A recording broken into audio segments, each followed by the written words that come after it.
Why can't you hang this guy at 5 o'clock instead of 7? Sure, it won't hurt you, and we can make the city edition. Oh, well, now, that's kind of raw, Roy. After all, I can't hang a man in his sleep just to please the newspaper. No, but you can reprieve him twice so the hanging's 3 days before election, can't you? You can run on a law and order ticket. You can do that, all right. Honest, boys, I had absolutely nothing to do with those reprieves. Yeah, how do we know there won't be another reprieve tonight? What if this Eagle finds Williams insane? Well, he won't find him insane because he isn't. He's just as sane as I am. Saner. Oh, now, be serious. Boys, after all, this is a hanging, and it's going to go according to schedule. 7 o'clock in the morning and not a minute earlier. After all, there's such a thing as being humane, you know. All right, Pinky. Wait, you want a favor. And please don't call me Pinky. Why not? Because I got a name, see, and it's Peter B. Hartwell. What's the B for? Bull. But I'm innocent. I didn't do anything. I never stole a watch in my life. No, you didn't, Bruce. I know you didn't. All right, Mike, come on, let him out. I can't, Hildy. He's accused of stealing a watch, and they found the watch on him. Now, But I never please, stole... Bruce. And who accused him? Diamond Louis, the biggest crook in town. I know. It's all good, Hildy. Now, don't Hildy me. You're going to let him out, or aren't you? No. I never stole... Oh, Bruce, please. All right, you're not. Well, perhaps you better read the Post in the morning. I can't imagine who'd do a thing like that to me. I can't think of any enemies I have. I'm sure you haven't any... Have you got the check? Oh, yes, I have it right here. That's a funny superstition you newspaper people have. Yes, isn't it? About being arrested, at first I thought maybe Walter Burns might have something to do with it, but then, of course, I realized he couldn't have. Why? Well, he's a very nice fellow, Hildy. Oh. Oh, yes, I found that out. What's the matter? I've lost my wallet. Yes.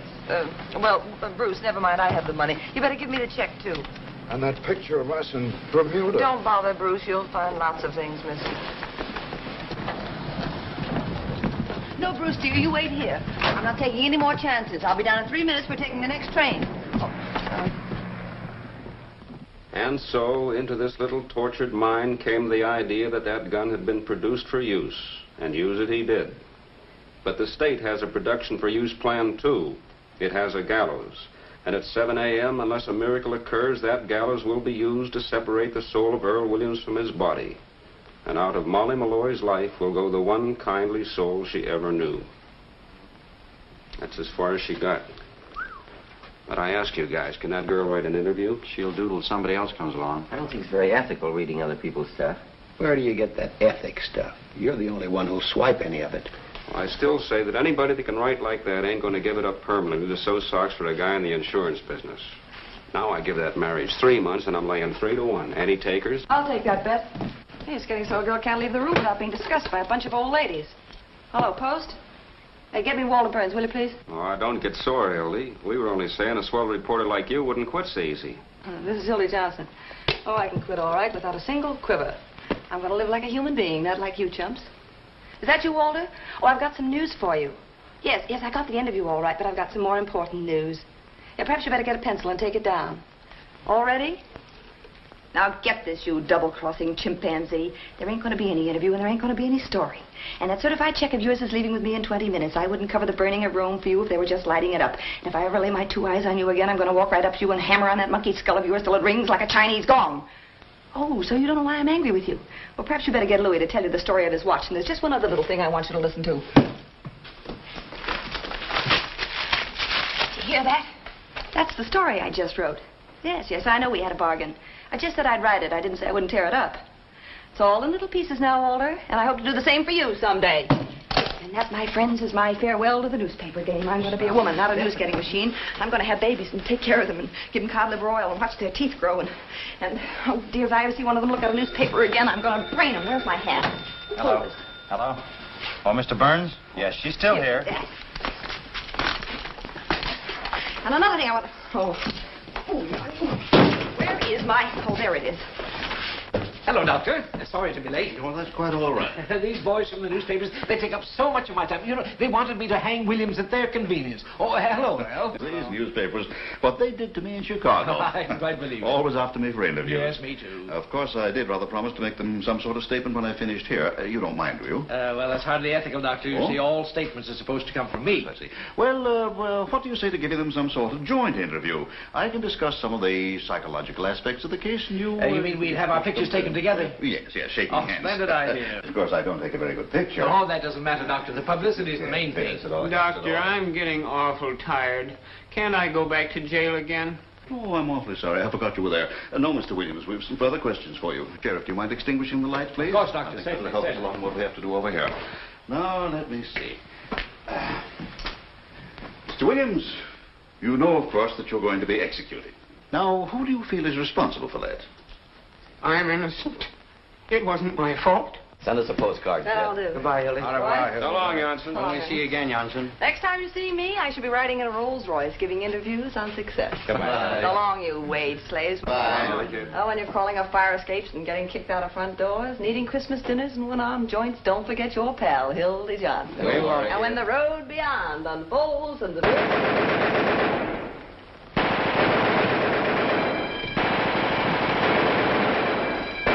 Hey, look out! It's a jailbreak! What's the matter? What happened? Hey, watch where you're aiming, will ya? What's the gate? You try the gate. Who got away? Who was it? Earl Williams! Earl Williams. Hello.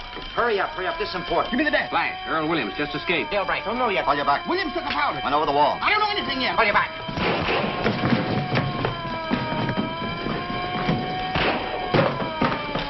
Oh, post, get me Walter Burns, quick. Hildy Johnson. Walter, Hildy. Oh, Williams just escaped from the county jail. Yeah. Don't worry, I'm on the job.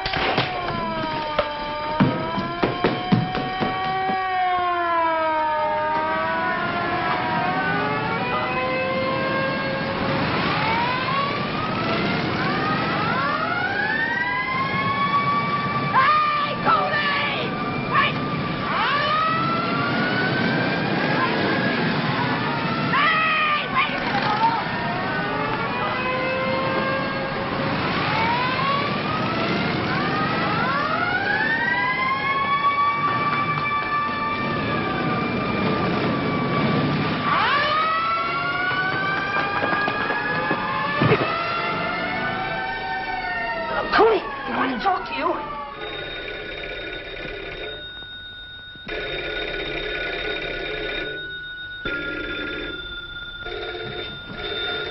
This is Endicott. Give me a rewrite.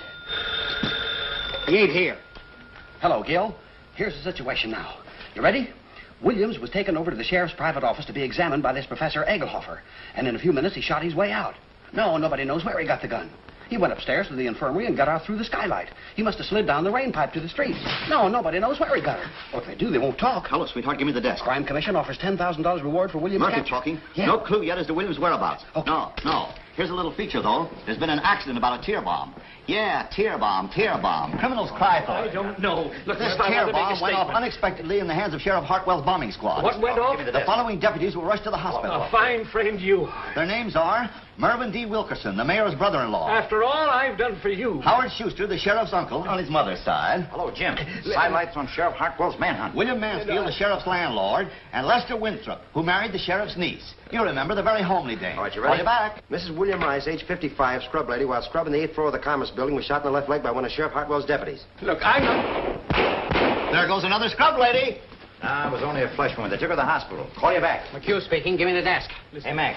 Any dope on how he escaped? Maybe the sheriff let him out so Williams could vote for him. No. A man answering the description of Earl Williams was seen boarding a southbound... Call you back. What you done? I thought so, too. Get me Walter Burns, quick. Walter, listen. I've got the whole story on how Williams got that gun and escaped, and I got it exclusive. Yeah, that's right, and it's a pip. It cost me $450 to tear it out of Cooley. Never mind that. What's the story? Well, just a minute and I'll give you the story, but I'm telling you first I had to give him all the money I had on me, and it wasn't exactly mine. Well, it's Bruce's money, and I want it back. Bruce's money? Sure. You'll get it. Now, what's the story? I'll send the money right down to you. I swear it on my mother's grave. All right, here's the... Wait a minute, your mother's alive. My grandmother's grave. Don't be technical, Hildy. What's the story? Well, you get that money down here. All right, here's your story.